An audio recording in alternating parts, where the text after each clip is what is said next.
2019 से 2021 के बीच का समय याद कीजिए।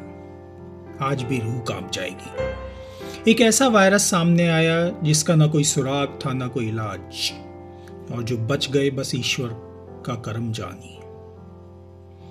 हाल की एक घटना से ऐसे ही वायरस की एक और चिंता सामने आई है। बीती 12 फरवरी को पश्चिम बंगाल में एक वायरस से 25 साल की युवती की मौत हो गई। ये वायरस है निपाह वायरस। मोटे तौर पर इसके लक्षण और इलाज तौर तरीके सब कुछ कोरोना वायरस जैसे हैं, लेकिन यह कितना खतरनाक है, आज हम इस वीडियो में इसी बात पर चर्चा करेंगे। नमस्कार, मैं हूं अमित कुश, आप देख रहे हैं न्यूज़ की पोटली। दोस्तों, निपाह वायरस कितना खतरनाक है, इसे समझाने के लिए हमने इस वीडियो को 5 हिस्सों में बांटा है। इतिहास, स्रोत, लक्षण, पहचान, इलाज और सावधानी। इतिहास पर चर्चा करने से पहले हम एक छोटी सी नज़र हाल के घटनाक्रम पर डाल।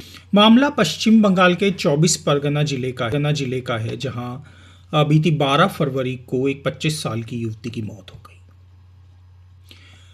वहां इस अस्पताल में 2 लोग निपाह वायरस से संक्रमित भर्ती थे, एक मेल नर्स और एक फीमेल नर्स।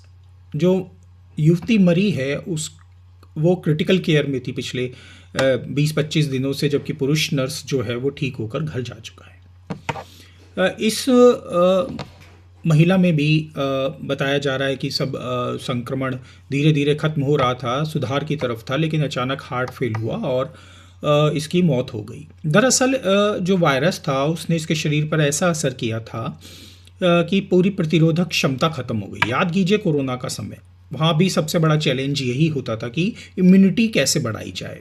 इम्यूनिटी बूस्टर उस वक्त की सबसे बड़ी ज़रूरत थी।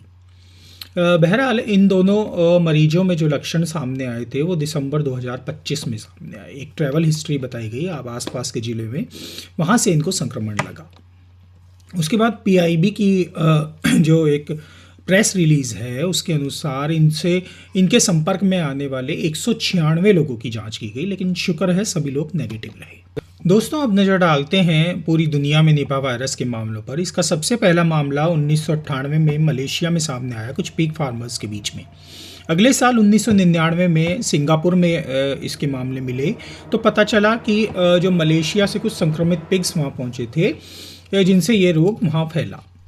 उस दोनों मामलों के बाद उन दोनों देशों में अभी तक इसका कोई केस नया नहीं आया है। भारत में इसका पहला मामला 2001 में आया, जब उसी साल 66 ऐसे केसेस दर्ज किए गए। 2018 में 18 मामले सामने आए। हालांकि पिछले 5 सालों में केरल में 12 से ज़्यादा मामले सामने आ चुके हैं। National centre for disease control के अनुसार भारत में आखिरी 2 मामले वही हैं जो हाल में पश्चिमी बंगाल में पाए गए थे। 2001 में ही बांग्लादेश में भी इस बीमारी के मामले सामने आए और वहाँ लगभग हर साल इसके केस सामने मिलते हैं। हाल में 3 फरवरी को WHO को इसके नए केस की जानकारी दी गई थी। फिलीपींस में सबसे बाद में 2014 में एक मामला सामने आया, लेकिन वो इकलौता मामला था। दोस्तों, अगर इसके स्रोत की बात करें, सोर्स की बात करें, तो वो है फ्रूट बैट। एक बड़े आकार का चमगादड़ होता है जो एशिया और ऑस्ट्रेलिया में पाया जाता है और भारत में भी इसकी मौजूदगी है।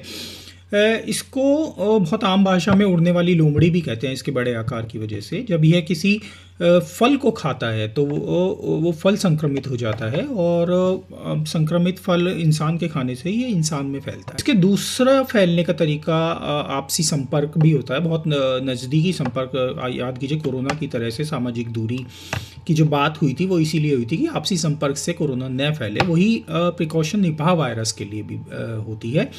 और इसके खतरनाक होने का लेवल ये है कि 75% तक मौत की इसमें संभावना जताई जाती है। और इसके लक्षणों की बात करें तो लक्षण वही लगभग कोरोना जैसे लक्षण इसमें है कि कपकपी से शुरुआत होती है और जी मिचलाना, उल्टी आना, डायरिया जैसे इसमें कुछ लक्षण हैं। और ये जो सबसे ज़्यादा असर डालता है या तो दिमाग पे डालेगा या फेफड़ों पर डालेगा। दिमाग में असर डाला तो भ्रम जैसी स्थिति पैदा होगी, फेफड़ों में असर हुआ तो खांसी आना, सांस लेने में दिक्कत होना ये है। इसको खतरनाक इसलिए माना जाता है क्योंकि ये अपना असर बहुत तेज़ी से दिखाता है, बहुत तेज़ी से ये फैलता है और फेफड़ों को संक्रमित कर देता है, जिससे आदमी को सांस लेने में दिक्कत होने लगती है। इसके लक्षण सामने आने में 3 से 14 दिन तक लग सकते हैं और बहुत रेयर केस हुआ तो 45 दिन भी लग सकते हैं लक्षण सामने आने पे, या कुछ मामलों में लक्षण नहीं भी आ सकते हैं, एसिम्प्टोमेटिक हो सकते हैं। ये वही टर्म है, ध्यान कीजिए, कोरोना के टाइम में एसिम्प्टोमेटिक मरीज बहुत सारे मिलते थे।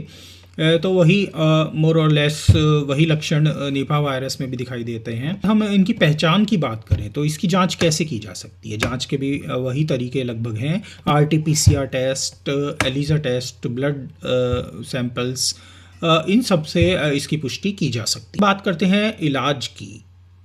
इसका भी कोई इलाज नहीं है दोस्तों, केवल सावधानी ही इसका इलाज है। अभी तक कोई वैक्सीन डेवलप नहीं हुई है, कोई दवाई डेवलप नहीं हुई है। WHO ने इसे अपनी रिसर्च में प्रायोरिटी डिजीज़ में रखा हुआ है, जिससे जल्दी से जल्दी इसकी वैक्सीन, इसकी दवाइयों को ईजाद किया जा सके। लेकिन तब तक आपको निपा वायरस से बचना है तो कुछ सावधानियां बरतनी होंगी, जिसमें सामाजिक दूरी, संक्रमित वाले इलाकों में ना जाएं, अगर संक्रमण का पता चल गया है तो वहाँ ना जाएं, जाना मजबूरी हो तो मास्क पहने, दस्ताने पहने, बार बार हाथ धोते रहें। वही आदतें अपनाएं जो कोरोना से बचाव के लिए अपनाई जाती थी, वही निपा वायरस से बचाव के लिए।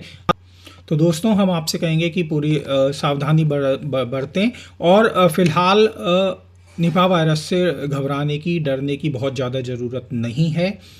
अगर आपको ये वीडियो पसंद आया हो तो लाइक और सब्सक्राइब करना ना भूलें। नमस्कार।